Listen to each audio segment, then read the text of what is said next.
you briefly describe your current business model and what you guys are trying to accomplish?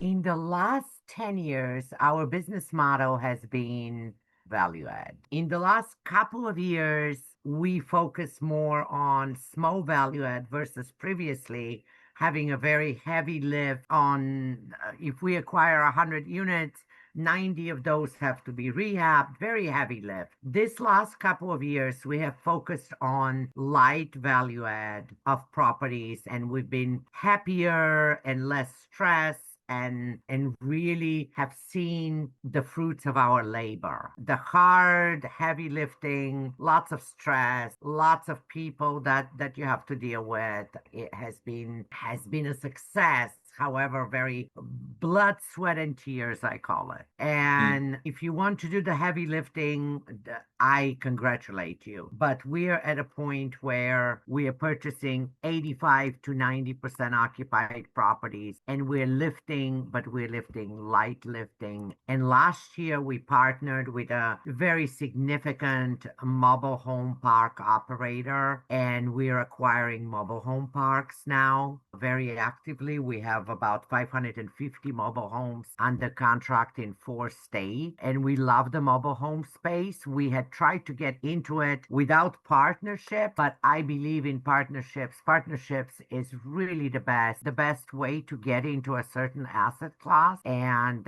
we're very very happy entering finally after quite a few years trying to get into the mobile home park space and RV parks together. They go together. You can always open some space into a mobile home park for RVs or not. So yeah, that's been the most significant changes. Partnership mm. with other operators has been also very successful for us. We love partnership, and doing a memorandum of understanding and doing what you promise you're going to do is not that hard. It's giving your word and sticking with it. I think that's the only way. That's the only way to keep your partnerships clean and happy. Absolutely. Yeah, that's the kind of mindset that it's a small industry, right?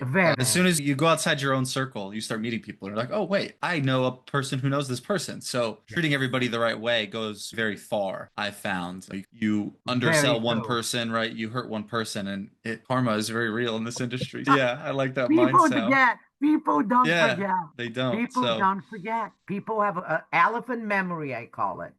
yeah, absolutely. So I'm curious, you have this long educational background. Obviously, you have degrees and you probably have a lot of options after leaving UCLA and everything like that. So what motivated you to pursue a career in multifamily, like commercial real estate in the first place? In the late 90s, I started purchasing, because we're from LA, I started purchasing small multifamilies. We had a gazoo of single families all over California, from northern all the way down to San Diego County. And I started buying the first 8 and 12 unit. We bought two buildings, one 8, one 12 unit apartment buildings in Pasadena, California. Anybody who is from California knows Pasadena is a decent area. Even the barrio is a decent area. So and I immediately recognized that I am so much better with economy of scale versus buying many single families and having the management and the maintenance and all that is so much more fragmented versus keeping it in one spot, one building. So that's when I fell in love with multifamilies, and there's no going back. We haven't really bought single families for the last 15 years. We're not looking at them. We don't want them. We don't need them. Yeah, Kind who of wants to deal with tenant? we divorced from single families. We're permanently Yeah, I think many people in this call can relate to that. That's the old like tenants and toilets joke, right? They have their yes. upsides, and you have to hire a property manager, and at that point, or asset manager, and at that point, you're doing multifamily, just fragmented across many properties. Okay, gotcha. And so, how did you acquire the necessary skills and knowledge, especially in the '90s? You don't have YouTube, right? So, did you have a mentor or a coach? Like, how did you navigate that? Absolutely. My first mentor was my late husband. And then I connected with syndication lawyers, and Gene Trowbridge was one of my first mentors. Mm, He is the OG, right? Gene is right. the OG of syndication. He invented syndication. He dreamed up this word, I think. And I became a certified syndicator on his 2-week course. And he was a very influential mentor of mine. He's still a very good friend. I still keep regularly in touch with him. But mentorship and learning is really my passion. I love learning. I get into anything and everything to learn and to improve. And to improve on the operations is really a daily learning. You can always improve something and cut down cost and raise profit if you look closely enough at the tiny little bitty details. And the devil is always in the details. Absolutely. Yeah, Gene is definitely the OG. Yeah, Yes, Gene is the OG. Yes. absolutely. Yeah, him and Dave, I think. Dave I Lindahl told Dave's been my with mentor. Yes. yeah, for 20 plus years before Yes. the like Yes. mentorship, like mastermind space really blossomed like in the last 10, 15 years. They were there at the start because Tim, he was in Dave's program back in the early 2000s as well when he Same. first started doing Same. single family. So Same. Yes. it's Yes. yeah, it's funny Same. I how was in the like mastermind for quite a few years. Yes. yeah.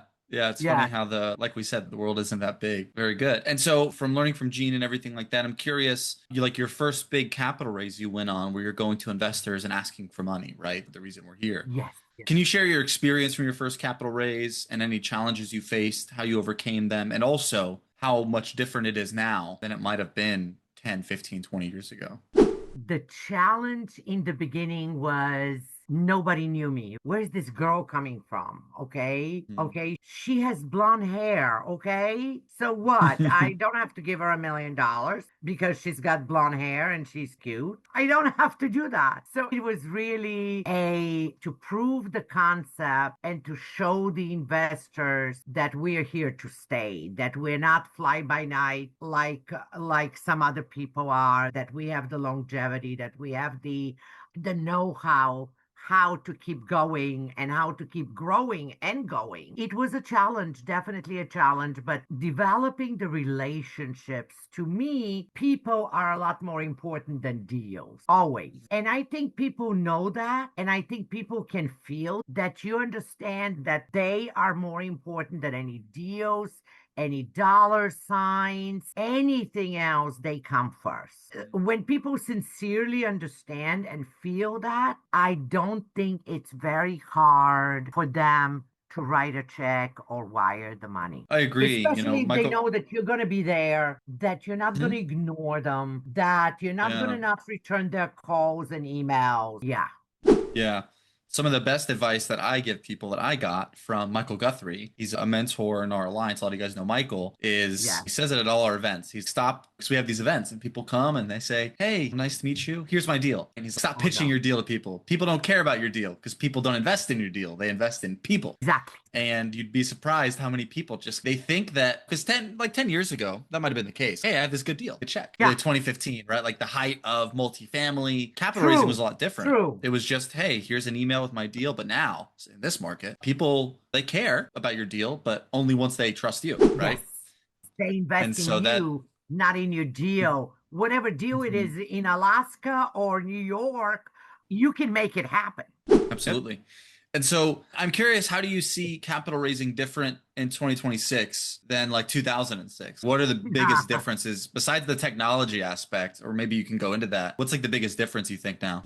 I think the biggest difference between now and 2006 or 2010 or 2015 even is that people are a lot more knowledgeable of our field, and a lot of people have been studying and preparing, especially the professionals that we are looking for, that we are targeting, high earning professionals. They have done a lot of their homework and they can tell right away whether you are real or you are just waiting for that check. I believe people are a lot more sophisticated than they used to be in 2015 or 2010. In 2010 actually was very interesting because it was during the Great Depression that happened in 2007, 2000, and only certain people had capital and a lot of capital. So it was not hard because there was deals, foreclosures everywhere, right? It was millions and millions in foreclosures, properties.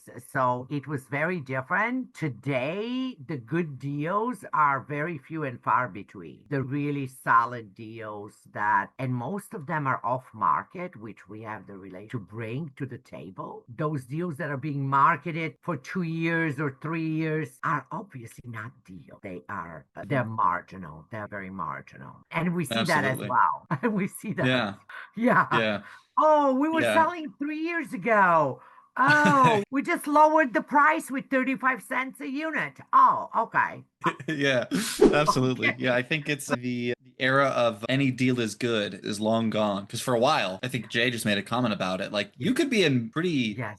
like bad operator and still do well 10 years ago Yes. because it was pretty easy to make money in multifamily specifically, even if you're doing Yes. self-storage or something like that. But now you really have to have your head on straight and know what you're doing. And one little mistake, and we've seen this from a lot of operators the last few years, Absolutely. just vanish, right? The ones who are here on this call who are left standing, they did things the Yes. right way, hopefully, right? Yes. So very well put. I'm curious, what are some ways that you try to establish credibility with investors right before you have them write a check? What are some methods that you use for finding and attracting them and building that relationship? I usually would participate in events like yours, being invited by several IRA companies that I go to their monthly or biweekly meetings and they ask me to present different topics and I love doing that. I've been to several multifamily investing conferences. I've spoken to those in the last 5 years, probably about 6 or 7 of them.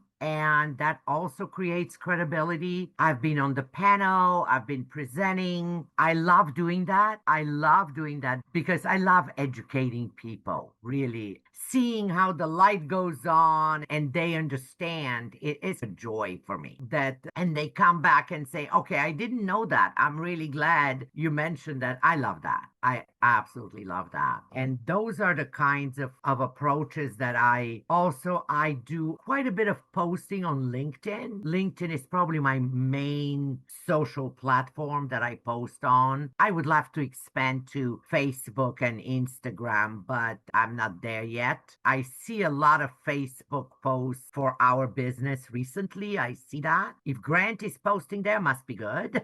So yeah, but LinkedIn is very good for us. Conferences, events like that, podcasts, interviews also creates a lot of credibility when people see when you're speaking from the heart, when you're not putting it on, people know. Yeah, People are education is not dumb. obviously, yeah. Yes. And Yeah. education is obviously, we do this, we do our events, and Tim does a whole bunch of other podcasts too.